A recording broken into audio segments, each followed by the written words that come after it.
The second part of the neurological exam is assessing the cranial nerves. We have 12 cranial nerves, so do the dogs.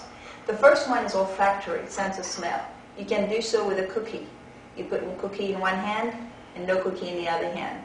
And Rosie should be able to figure out where the cookie is.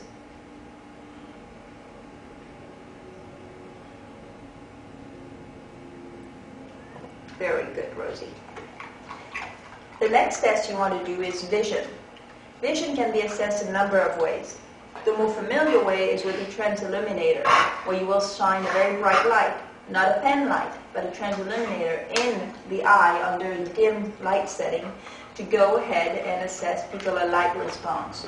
If the PLR is normal on both sides, then you do not need to test indirect. You need to make sure direct is normal. If the direct PLR is not normal, then you need to assess indirect. The second thing to test vision is tracking. Tracking is done with cotton balls. They do not smell and they do not make noise. Simply go ahead and drop a cotton ball in the periphery of the eyes and the dog will track it. We know that Rosie has good vision. Do not let them eat it. Thank you, Rosie. The other thing you can do is menace. You're holding the animal and you want to go ahead and do a threatening gesture to the eye. Avoid the fullness of the hand open as you will move too much wind to the cornea and test cranial nerve 5, the ophthalmic branch to the cornea. Simply a closed fist and you should be able to get a nice menace, as in Rosie. That will test your vision. When you want to test cranial nerve 3, 4, and 6 together, you will go ahead and assess movement of the eyes. You can simply move the dog's head side to side and watch for proper follow-up of the eyeballs, up and down as well. If you have a cat or a small dog, you want to hold them like a baby and then move them side to side, the whole body, and follow. If you're in a turning chair, you can do that as well. Follow their eye movement. You also want to assess for what we call pathological nystagmus versus normal physiological nystagmus. Pathological nystagmus is what you're familiar with spontaneous nystagmus, where the eyes spontaneously move either vertically, rotatory, or horizontal motion to one side. This should be present in animals that have usually vestibular issues, vestibular problems.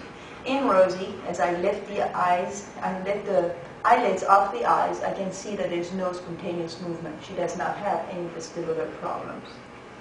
The next thing you want to test is cranial nerve 5 and 7 together. 5 and 7 can be tested with vibrissae response. As I touch the lips, she blinks on both sides, or palpebral by touching the corner of the eyes. And the other thing you can do is assess the cornea, ophthalmic branch we mentioned earlier.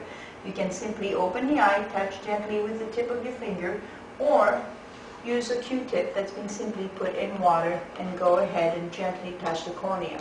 This Q-tip was on the floor, I will not use it. Simply use the tip of my finger and gently touch the cornea and her eyes will pull back, as so.